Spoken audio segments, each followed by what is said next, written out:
noches, hermanos. Pueden tomar asiento. Saludamos a aquellos que nos visitan a través de las redes sociales. Mi nombre es Gustavo Aguilar.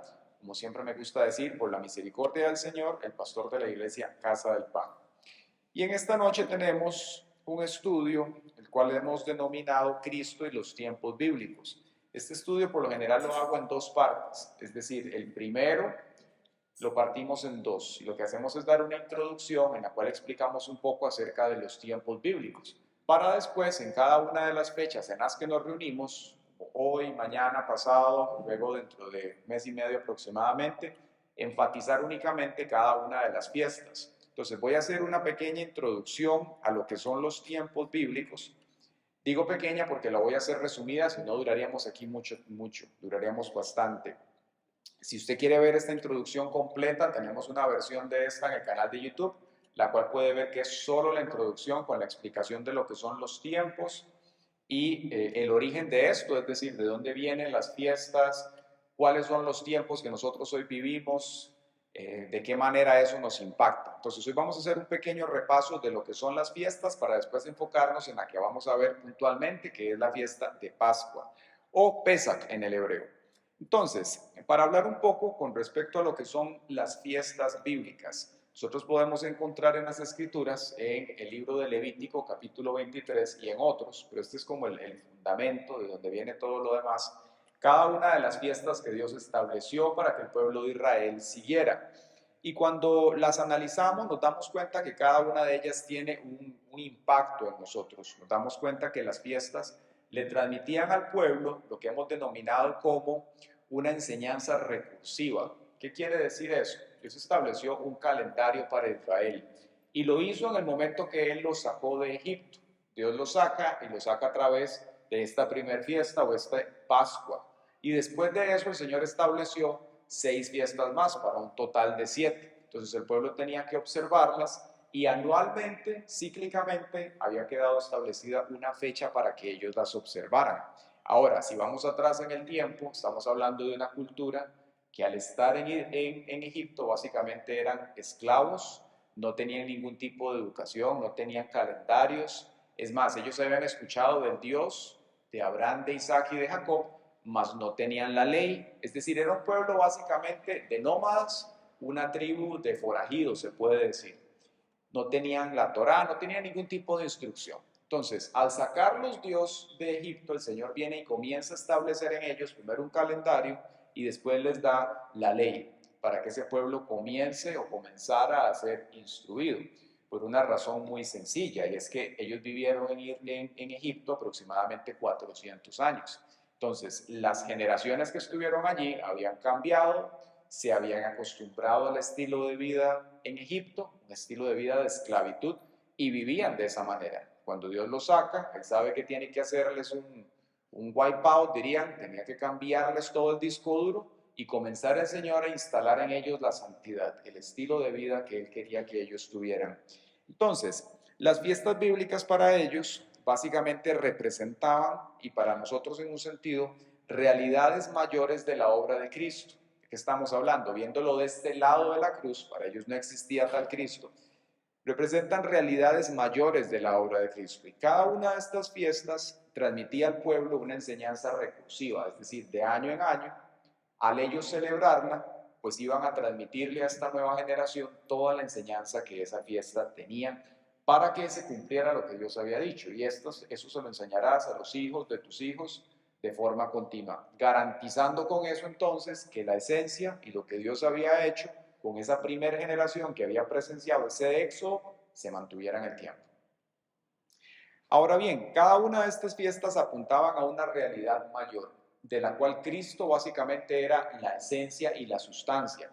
Los israelitas claramente al vivirlo de manera histórica y al estar ellos de frente a eso no tenían una noción de lo que Dios iba a hacer. Mas nosotros hoy, de este lado del madero, entendiendo lo que Cristo ha hecho, sí podemos entenderlo mejor. Sabemos que el antiguo pacto eran sombras, dice el apóstol Pablo, de una realidad mayor. Entonces, cuando lo vemos en un mapa, como una maqueta, podemos entender esa obra de Cristo graficada. Y nos hace ver que había una transición de lo físico a lo espiritual. Es decir, lo que ellos estaban viviendo en ese momento como algo físico, literalmente, donde tenían que ir a matar un corderito y demás. En Cristo esto iba a pasar a una realidad espiritual, la cual nosotros por fe vivimos. Dicho lo anterior, sabemos que tenemos 7 fiestas. Ustedes aquí están viendo, digamos que podemos ubicar en los extremos 2 triadas. La primera que está al lado izquierdo, la segunda que está al lado derecho, en relación a donde ustedes están sentados, y hay una que está en el centro. Entonces, decimos que las primeras 3 se les conoce como las fiestas de primavera, y es básicamente por el momento en el cual se celebraban. Usted puede ver que por ahí tienen las fechas ubicadas, y eso que dice Nisan básicamente es el mes hebreo. El mes en la Biblia que corresponde es Nisan, 14 de Nisan. Luego de esta seguía al día inmediato la fiesta de los panes sin levadura, que la celebraban por 6-7 días aproximadamente, comenzando el 15 y después el 17, 14, 15 al 17 seguía primeros frutos. Esas eran las fiestas de primavera. Cada una de estas se cumplieron en el ministerio terrenal de Jesús, es decir, mientras Jesús estuvo aquí, esto se cumplió. Ahora, cuando Jesús fue crucificado y Él resucitó, recordemos que Él aparece a los discípulos y les dice, manténganse juntos en oración hasta que sean investidos de poder de lo alto. Y Jesús asciende y vemos cómo en el Pentecostés, justamente en esa fecha en la cual ellos estaban reunidos, así de manera causal, Dios hace que el Espíritu Santo venga a ser derramado ahora sobre cualquier etnia. Entonces podemos ver aquí eventos cardinales, los cuales en la historia Dios estableció en un tiempo específico para que esa operación del Espíritu Santo y lo que Dios había prometido se fuese cumpliendo. Entonces ya Cristo no estaba en tierra, estaba a la diestra del Padre, pero esto se cumplió, esta cuarta fiesta, que se le conoce como en griego Pentecostés. Cuando lleguemos a esta vamos a ver los detalles de la misma. Y luego tenemos las fiestas de invierno, las cuales, pues por la estación están allí ubicadas, que son trompetas, expiación y tabernáculos. Y esto lo que nos apunta básicamente es a la segunda venida de Cristo. Cuando Él venga a la tierra, cuando venga por su iglesia, esas fiestas se van a cumplir en ese orden, tal cual están allí. Va a estar trompetas, va a estar después expiación y luego va a estar tabernáculos. Entonces, la razón por la cual las estamos viendo el día de hoy y estamos aquí reunidos miércoles, jueves y viernes, es porque justamente en el calendario bíblico, hoy a las 6 de la tarde, estaban ellos hace 2000, 3000 años celebrando esto.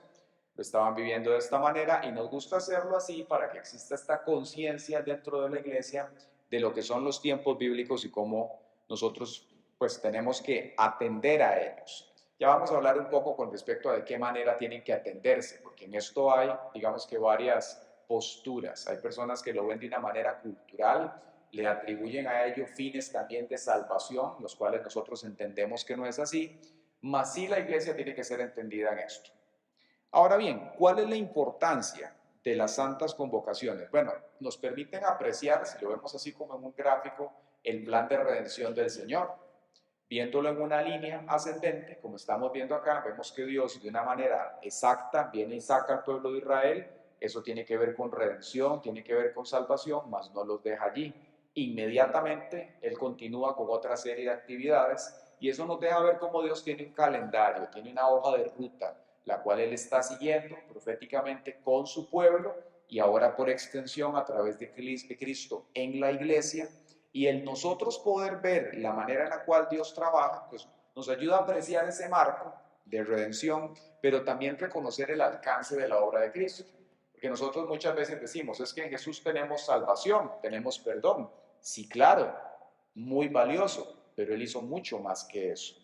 Y el entender lo que cada uno de estos tiempos marcó en el Israel histórico, nos ayuda a nosotros a entender hoy de manera individual y colectiva como iglesia qué es lo que está haciendo el Señor.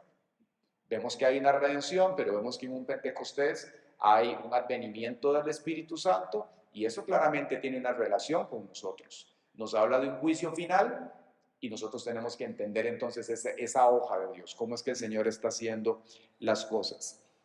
Un tercer punto de la importancia de las santas convocaciones es entender esos tiempos. Nos damos cuenta cómo lo que para Israel significó algo que era calendario, es decir, en una fecha hacían algo, en otra hacían otra, para nosotros ocurre en tiempo real todo eso. Es decir, en el momento que yo vengo a Cristo y lo acepto como Señor y Salvador, Él es mi Pascua, Él es mi redención, pero también yo tengo que entender que Él es nuestros panes sin levadura, que Él es la primicia y que Él va a buscar de nosotros sacar esa levadura, sacar el pecado, llenarnos del Espíritu Santo.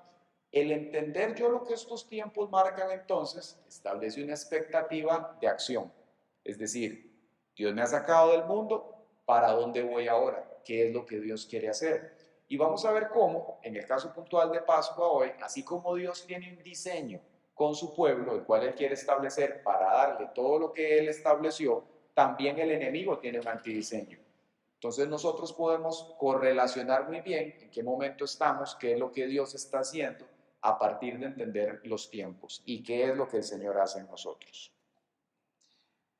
Si hablamos de las santas convocaciones y la importancia en Cristo, este cuadro obviamente no es para que usted se atenga a la memoria, pero lo colocamos aquí, también lo puede ver en el canal de YouTube y en esta grabación, para que ustedes puedan observar cómo cada una de esas convocaciones tiene una relación con lo que el Señor hace. Entonces, por ejemplo, en esta primera columna colocamos las 7 santas convocaciones, después de esto está el mes bíblico, después el mes gregoriano, que es el mes en el cual nosotros estamos. Entonces vemos que tenemos Nisan, luego más abajo está Tishrei, están básicamente como consolidadas en esos 2 meses y eso se corresponde con nuestros meses. No siempre cae en la misma fecha, porque el calendario en el mes bíblico hebreo tienen aproximadamente 28 días, es lunar, el nuestro tiene 31 días, entonces no se corresponden, más muchas veces sí van calzando en cuanto al mes.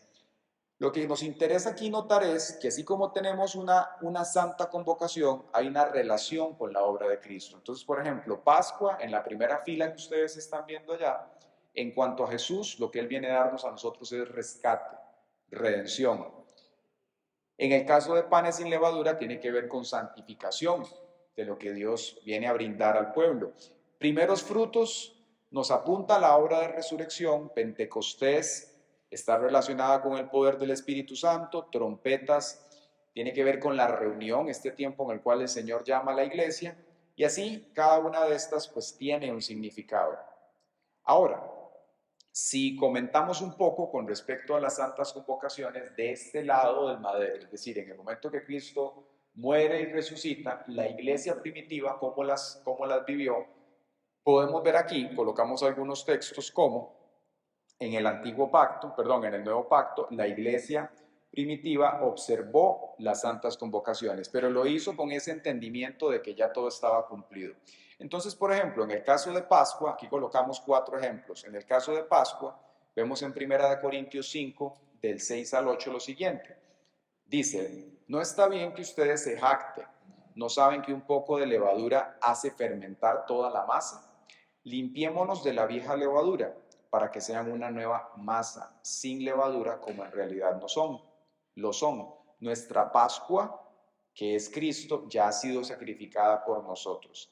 Así que celebremos la fiesta, pero no con la vieja levadura, ni con la levadura de malicia y de maldad, sino con panes sin levadura, de sinceridad y de verdad. Si nosotros no tuviésemos las santas convocaciones en el radar y uno lee esto, simplemente lo pasa por alto. Y uno dice, esto es un lenguaje que tiene algún tipo de relación para ellos, pero perderíamos de vista el vínculo que esto tiene con el antiguo pacto. Nótese que el lenguaje que está utilizando está totalmente relacionado. Nos habla de Pascua, nos habla de panes sin levadura, nos habla de la levadura y nos dice que nos limpiemos y además que la celebremos. Ahora, cuando vemos históricamente la iglesia primitiva, nos damos cuenta que ellos no tuvieron una observancia per se de las fiestas como lo celebraban los israelitas, sino que ellos ya lo veían en Cristo cumplido, pero sí lo entendían, como el apóstol lo está diciendo aquí. Él dice celebremos, es decir, entendamos lo que el Señor hizo y abracémoslo. Vemos el caso de panes sin levadura en Hechos 26, dice, nosotros salimos de Filipos en barco, después de la fiesta de los panes sin levadura. Y 5 días después nos reunimos con ellos en Troas. Allí nos quedamos 7 días. Luego, Yom Kippur, o el Día del Perdón, en Hechos 27:9, dice, pasaron muchos días, incluso el Día del Perdón, así que era muy arriesgado continuar con la navegación. Entonces Pablo les hizo una observación. El día del perdón es justamente Yom Kippur. Tabernáculos en Hechos 18:21.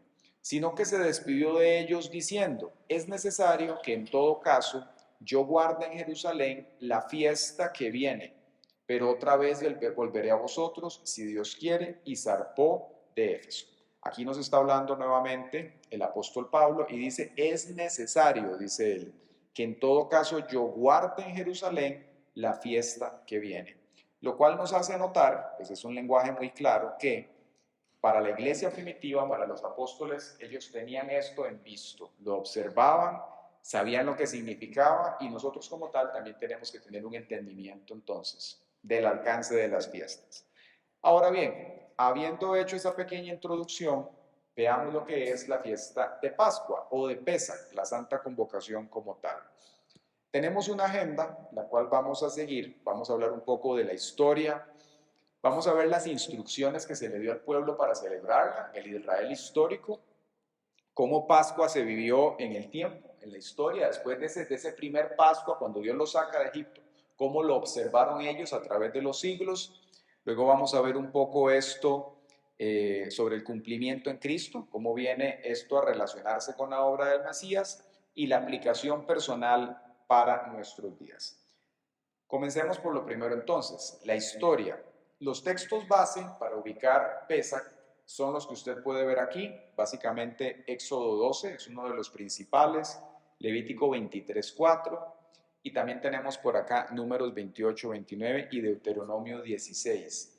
Este primer Pascua pues aconteció aproximadamente hace 3500 años, cuando Israel era, mencionábamos, esclavos en el pueblo de Egipto. Dios le había hablado a Abraham que eso iba a pasar. Cuando Dios se revela a Abraham y le dice a Abraham, yo soy tu Dios, le dice, tu descendencia va a estar 400 años como esclavos. Fue parte de lo que Dios le había dicho a él, que eso iba a acontecer. Pero también el Señor le dijo, yo los voy a sacar de allí con mano fuerte. Entonces, Abraham muere, Israel va a parar a Egipto por la hambruna que estaba aconteciendo, y entonces en un momento Dios viene y hace este movimiento para sacar al pueblo de este lugar. Y vemos en Éxodo 12, voy a leer algunos versículos aquí, primero del 1 al 3, cómo fue ese abordaje del Señor. Dice, Éxodo 12:1, el Señor habló con Moisés y Aarón en la tierra de Egipto y les dijo, este mes marcará el principio de los meses. Es decir, Dios comienza aquí a calendarizar la vida para los israelitas. Les dice, marcará el principio de los meses. Será para ustedes el primer mes del año. Hablen con toda la congregación de Israel y díganle, el día 10 de este mes cada uno de ustedes debe tomar un cordero por familia según las familias de los padres. Fecha importante, el día 10 de cada mes. Pero vamos a ver que ellos tenían que celebrarlo el 14, es decir, había un tiempo de preparación, 4 días antes. Entonces ellos separaban el animalito, lo observaban, evaluaban que no tuviese ningún tipo de defecto y comenzaban a hacer todos los preparativos. ¿Por qué eso es importante? Vamos a ver cuando lleguemos a la parte del cumplimiento en Cristo, cómo esto también viene a calzar con la obra del Señor. En el 21 dice, entonces Moisés llamó a todos los ancianos de Israel y les dijo, vayan y tomen un cordero por cada familia y sacrifíquenlo para la Pascua. Tomen un manojo de hisopo y mójenlo en la sangre que deberán haber recogido en un recipiente. Y aquí el Señor le da toda la descripción de lo que va a ser la fiesta de Pascua o de Pesach al pueblo de Israel. ¿Cuándo tenían que celebrarlo? El 14. Podemos decir de Pascua que fue el primer encuentro de Dios con la nación de Israel de manera corporativa. Es decir, hasta siglos antes Dios se había revelado de una manera, digamos que unilateral casi, con los patriarcas. Él se había revelado a Abraham, a Isaac, a Jacob, después Jacob viene y tiene las 12 tribus, 400 años en Egipto, pero Dios no tuvo interacción con el pueblo mientras estuvo allí. Cuando Dios se prepara para sacar al pueblo de Israel, Dios viene a tener una revelación colectiva ahora con los israelitas. Ya no era esto unilateral con los patriarcas, sino que ahora viene a ser el Dios de todos ellos. Los saca de allí para constituirlos en una nación, al sacarlos de ese lugar.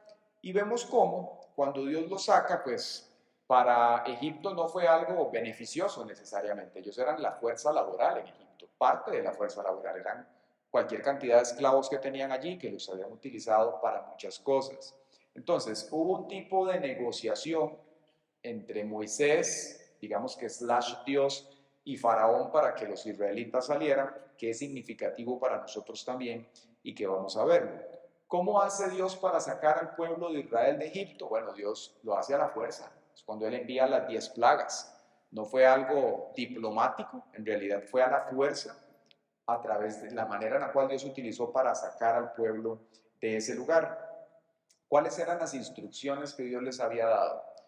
Cada familia tenía que buscar un cordero. Y dice que ese cordero tenía que ser impecable. Vimos que lo buscaban en el 10 y la fiesta la celebraban en el 14. Tenía que durar aproximadamente 4 o 5 días observando el animal para ver que se comportara, que no estuviera enfermo, que no tuviese defectos en el cuerpo. O sea, tenía que ser un animalito que cumpliera con todo lo que ellos habían estipulado. Cuando lo mataban tenían que capturar la sangre y tenían que marcar la puerta, el marco de la puerta con esa sangre, para que entonces en la última plaga, que fue ya cuando se precipitaron las cosas, que salió el ángel de la muerte, dice que en las casas que iba a haber sangre, ese ángel no iba a entrar, es decir, iba a pasar por todas, pero en las que estaba la marca de la sangre, él no iba a poder entrar. Aunque fuesen israelitas, tenían que tener esa marca en las casas también.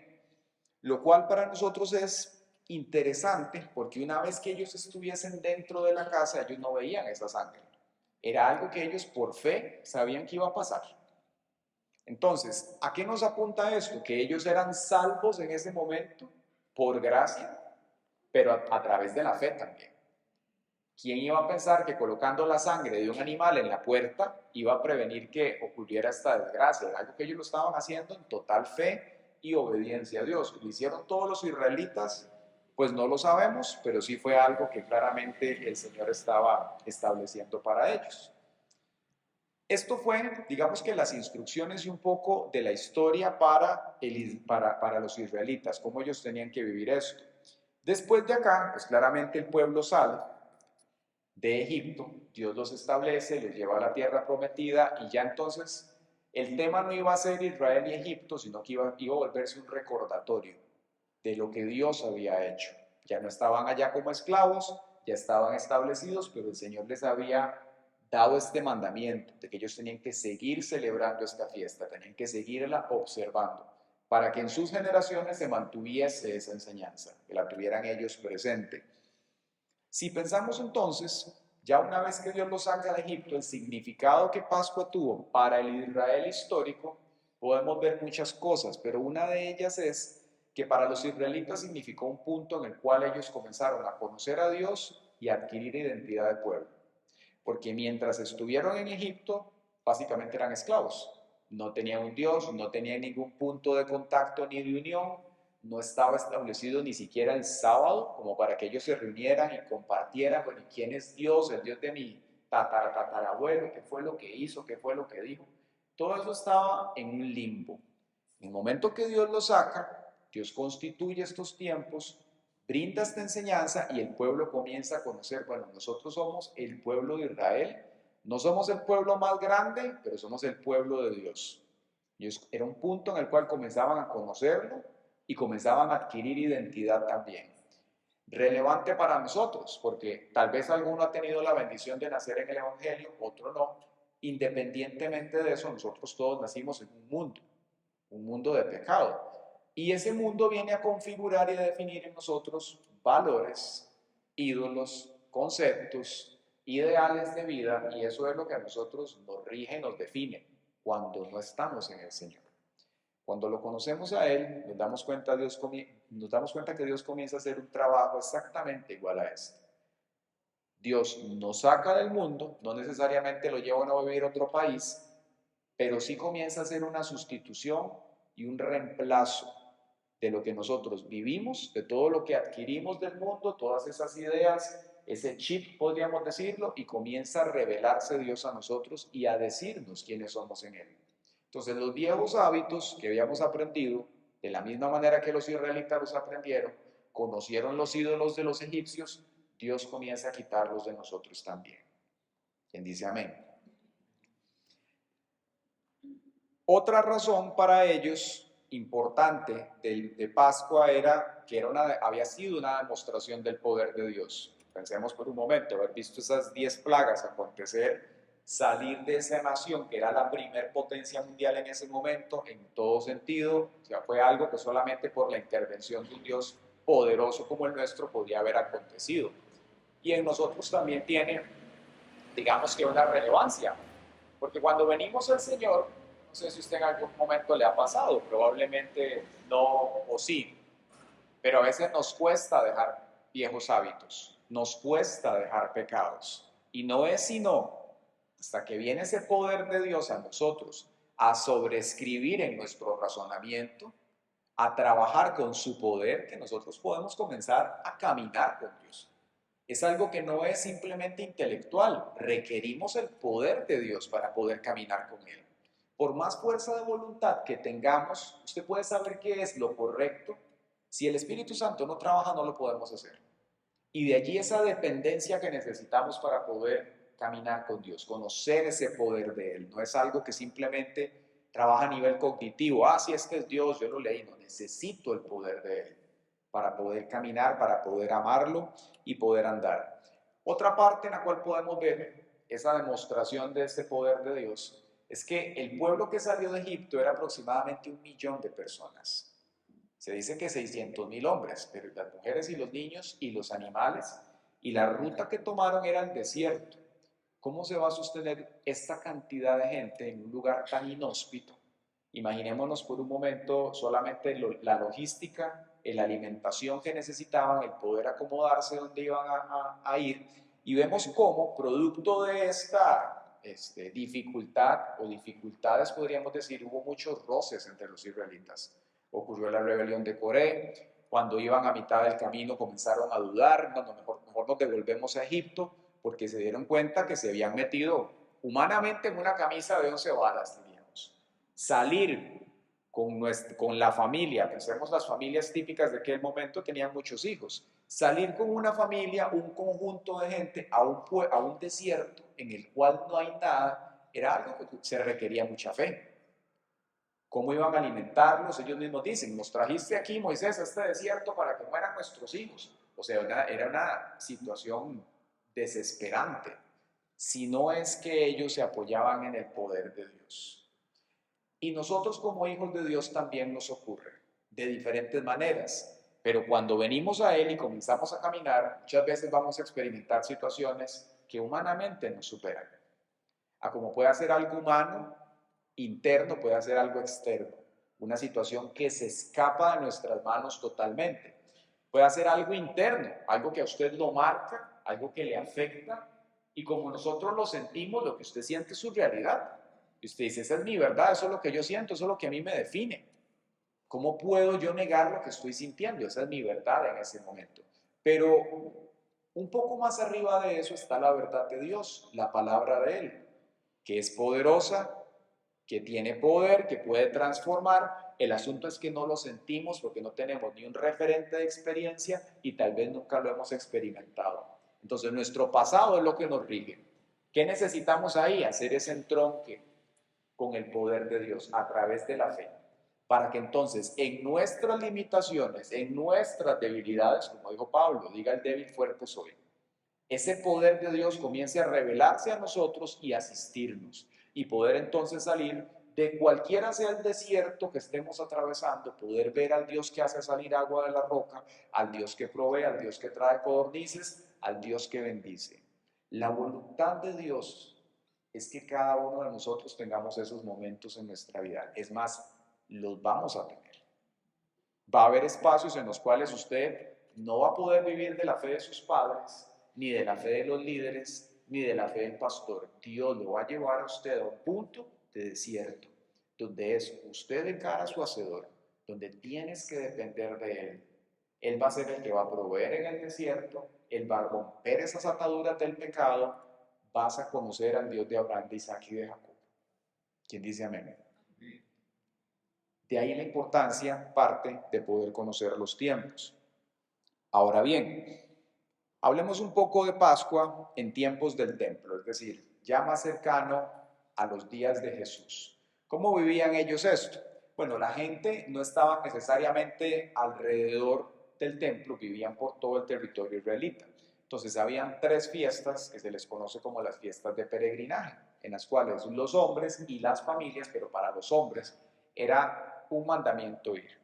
Pascua era una de ellas. Entonces, lo que ocurría era que al ellos venir muchos de pueblos lejanos y desplazarse hacia el templo, era muy incómodo venir con animales.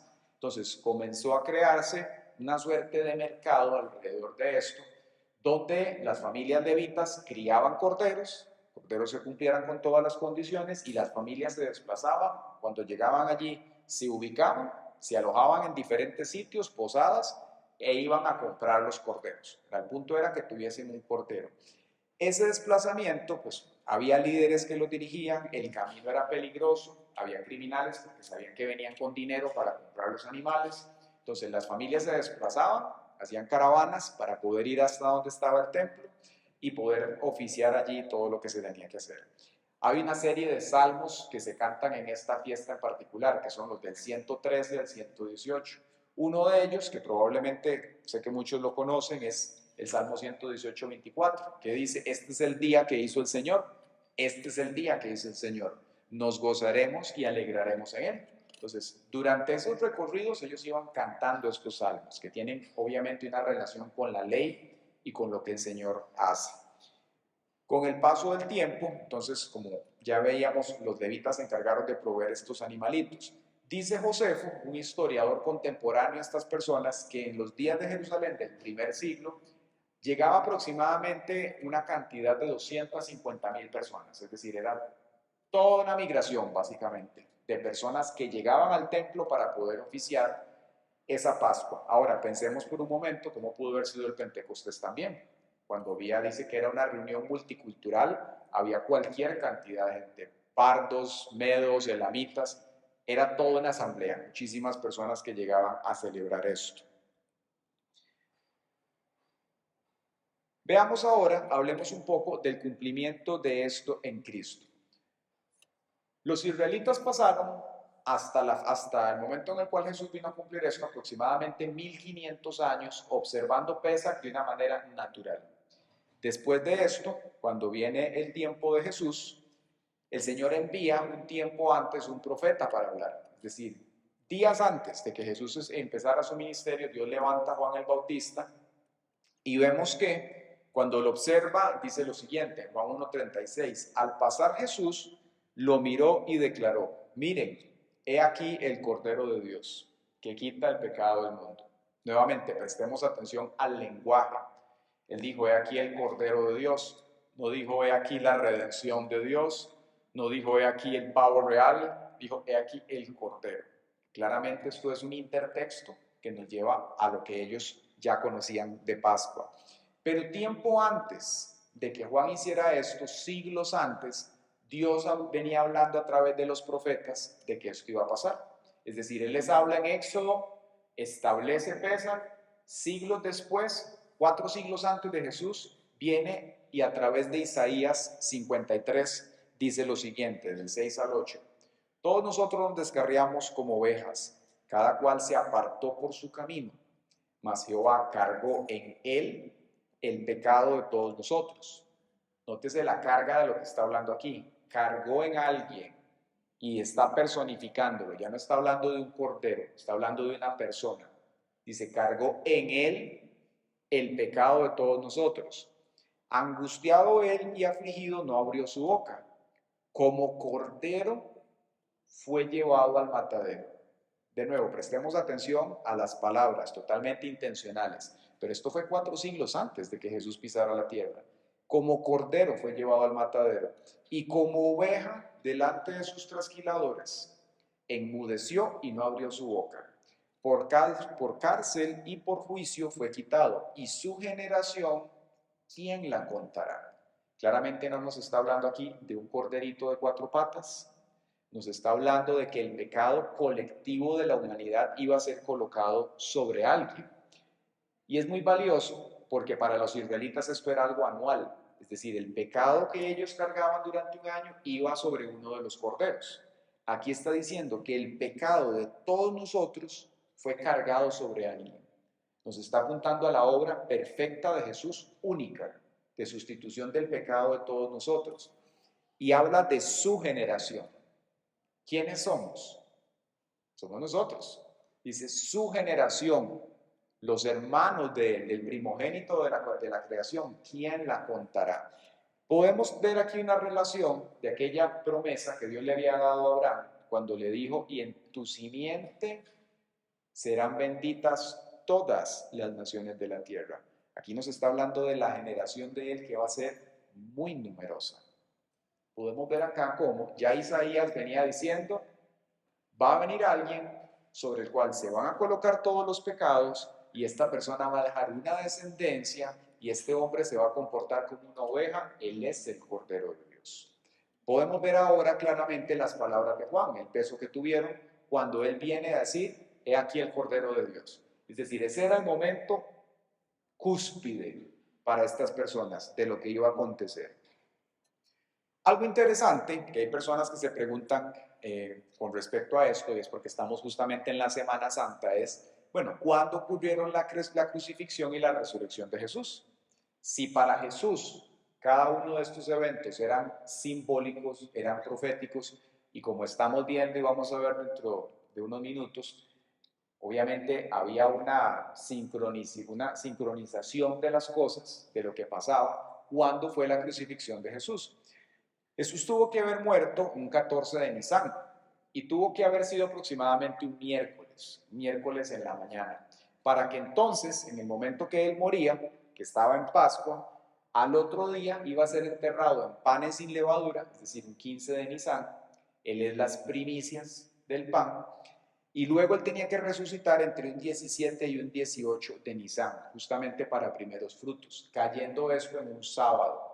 Ahora, como los israelitas cuentan los días empezando a las 6 de la tarde, entonces lo que nosotros conocemos como el domingo de resurrección básicamente era el sábado en la noche de ellos. Cuando fueron en la noche las mujeres a ver, ya era domingo literalmente, porque ya él había ahí resucitado. Entonces, tuvo que acontecer un miércoles en Pascua y estas tres fiestas que estamos viendo hoy, digamos que Jesús fue ejecutado hoy en la mañana. Jueves, viernes, sábado, él estaba resucitando. Entonces eso es importante para tenerlo en el radar, cómo fue que se dio. Vemos que hay una armonía en los eventos. Jesús fue crucificado en el mismo mes, el día y la hora que los judíos sacrificaron los corderos por 1500 años. Entonces, mientras Jesús estaba siendo crucificado, los israelitas estaban también matando el corderito que ellos tenían. Digamos que relevante es. Mientras ellos estaban pues llevando estos corderos al matadero, Jesús estaba siendo también en ese momento ejecutado. Jesús, vemos que en el Nuevo Testamento Jesús ingresó el 10 de Nisan a Jerusalén. Recuerdan lo que hablamos al principio, que el 10 ellos tenían que buscar el cordero para que el 14 lo ejecutaran. Jesús ingresó justamente un 10 de Nisan a Jerusalén. ¿Cómo sabemos esto? En Juan 12:1, Juan comienza a mostrar esto. Dice, 6 días antes de que comenzara la celebración de la Pascua, Jesús llegó a Betania, a la casa de Lázaro, el hombre a quien él había resucitado. ¡Qué increíble! Es decir, Jesús viene, ingresa a Betania, un hombre que él había resucitado, va a la casa de él, justamente cuando los israelitas estaban buscando su corderito, viendo cuándo lo compraban.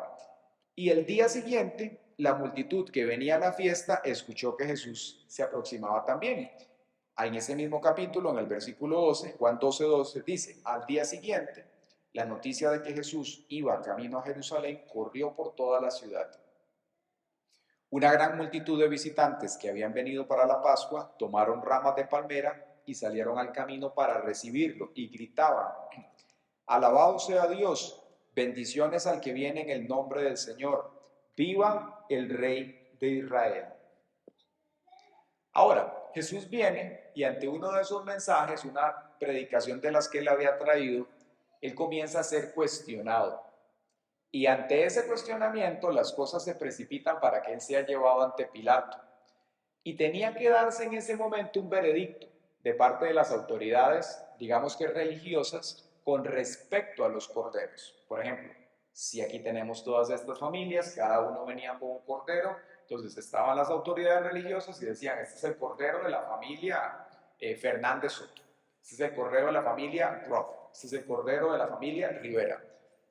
Es apto, puede pasar al siguiente punto en el proceso. Cuando se da esto con Jesús, justamente en ese momento Jesús es llevado ante Pilato, lo inspeccionan las autoridades y ellos quieren encontrarle alguna falta, como no le encuentran nada, entonces lo escalan el asunto hasta Pilato.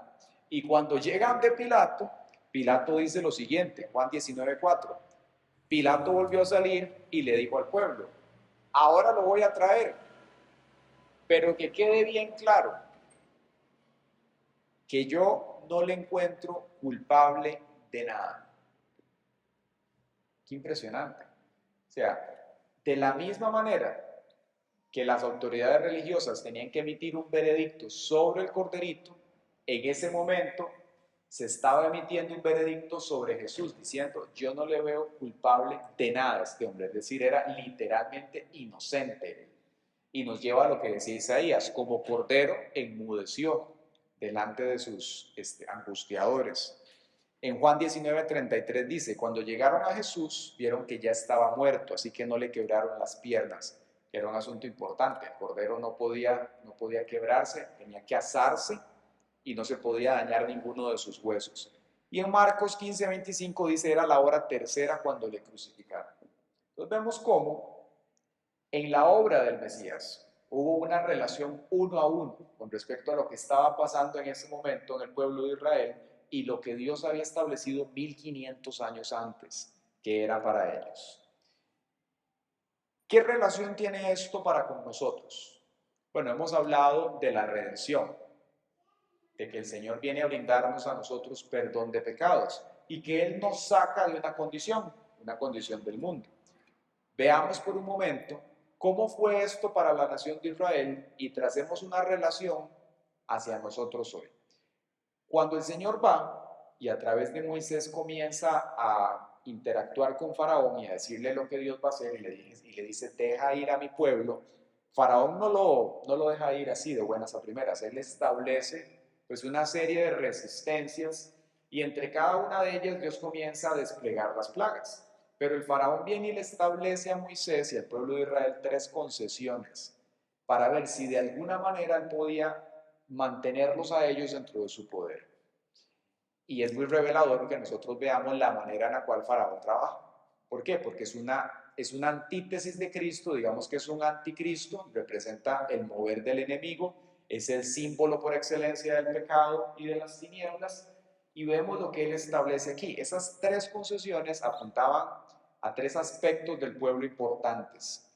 En Éxodo 8:25, después de que Moisés ocurren las primeras plagas, él va y le dice esto a Moisés. Bueno, vayan y ofrezcan un sacrificio a su Dios aquí en el país.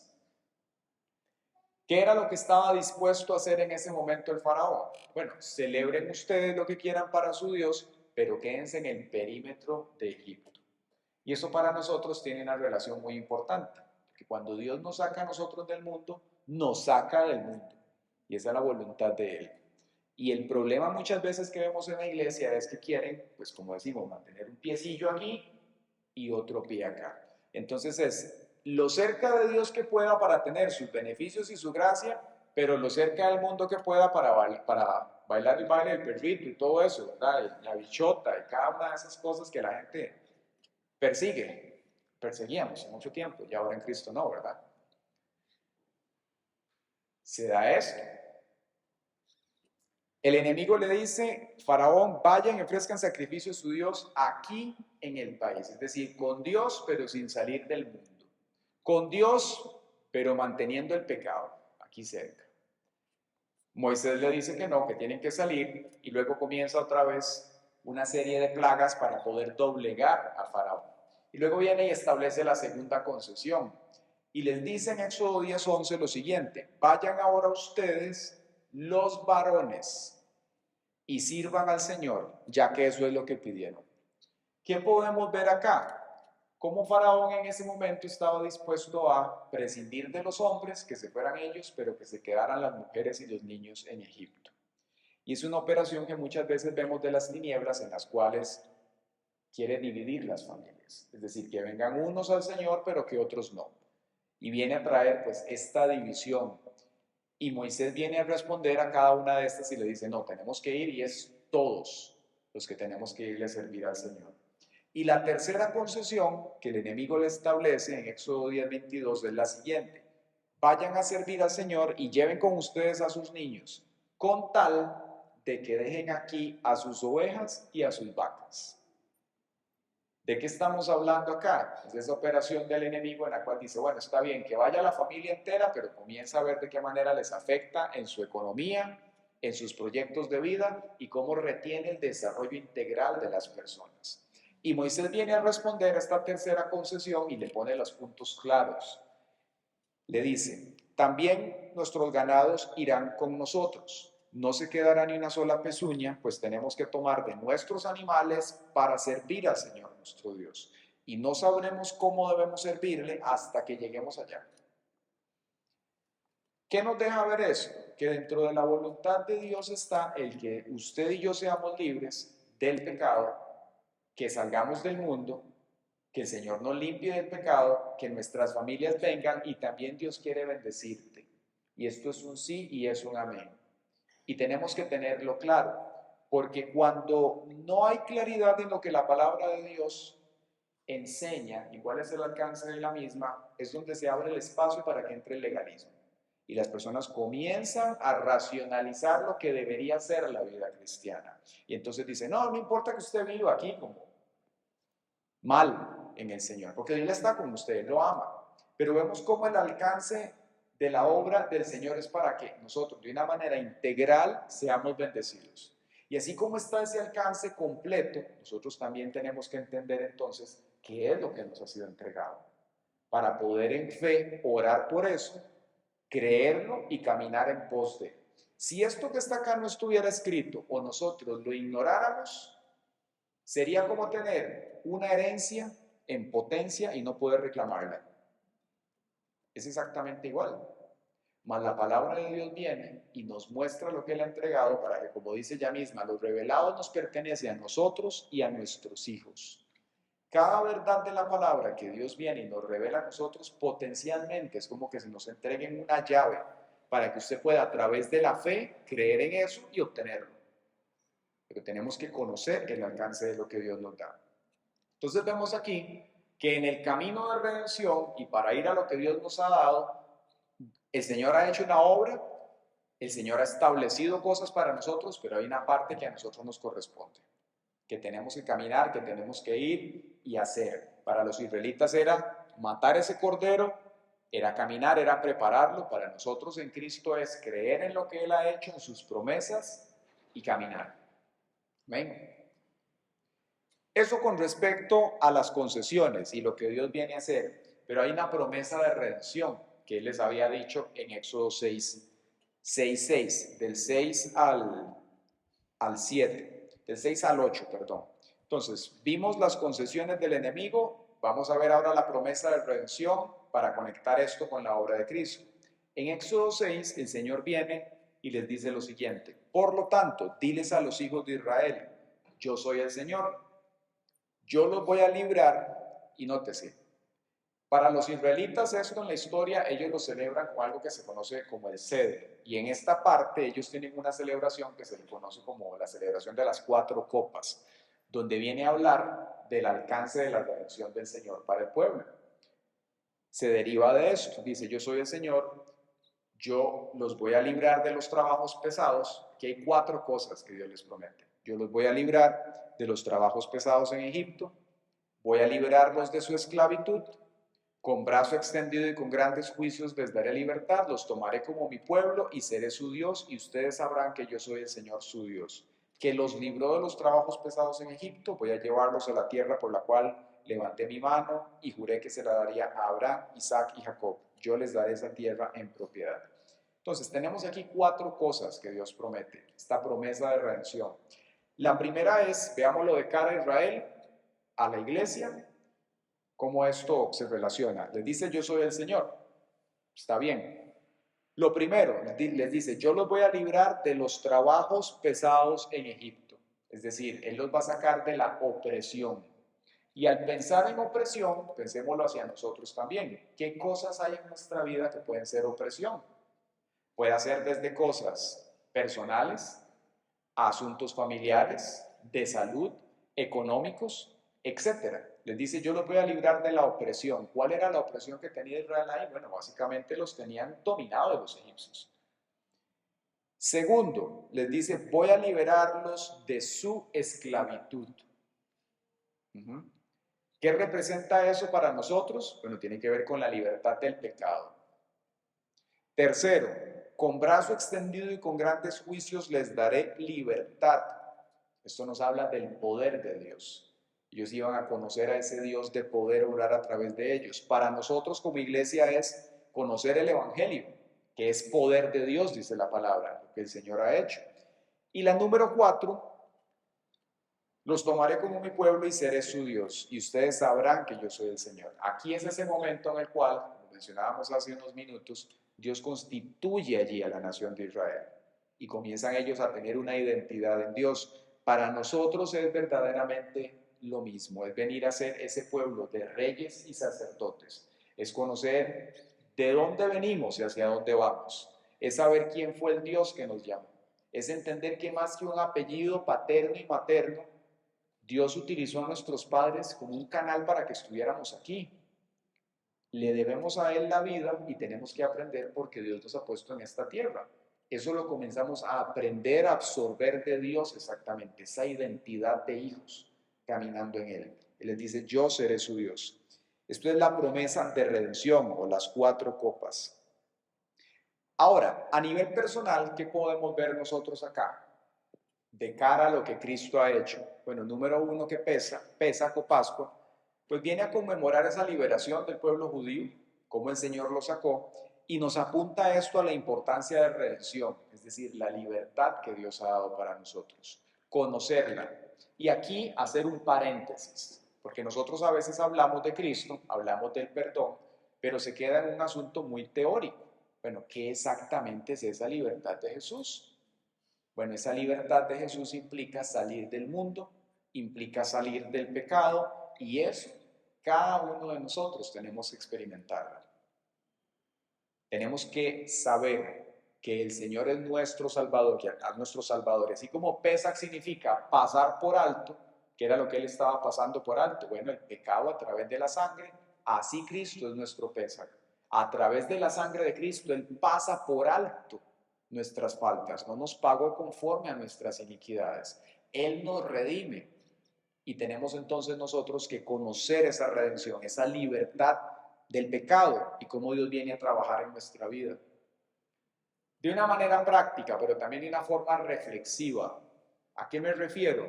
Bueno, reflexionar sobre el sacrificio de Cristo. Nosotros a veces decimos, ay, sí, la obra de Jesús. Bueno, pero por la obra de Jesús es que estamos vivos.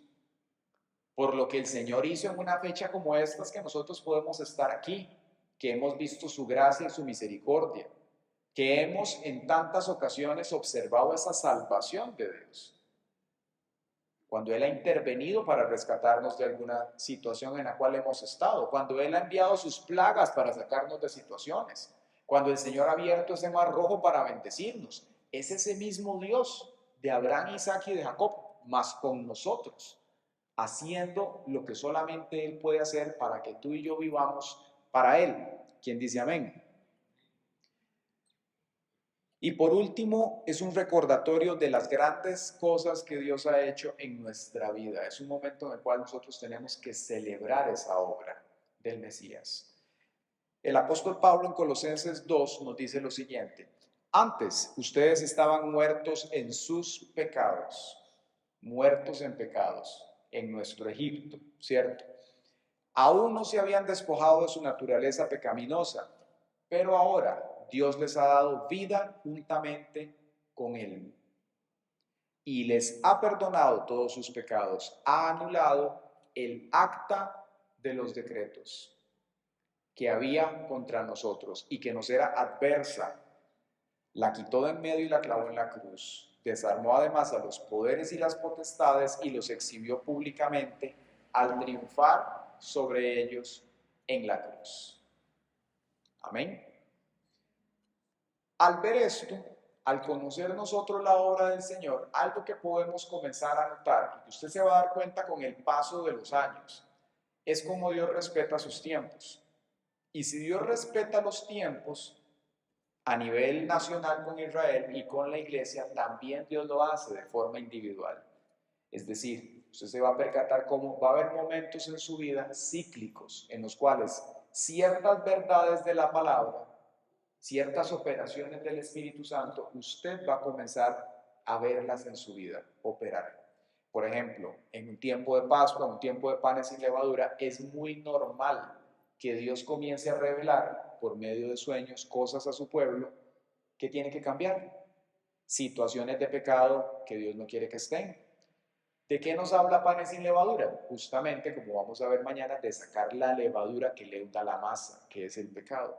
Entonces Dios comienza a traerlo, a ponerlo de relieve para que nosotros lo veamos y que siendo intencionales, entonces podamos decir, bueno Dios, a través de tu poder, yo quiero pedirte que me ayudes para poder sacar esto de mi vida y poder andar de la forma que tú lo quieres.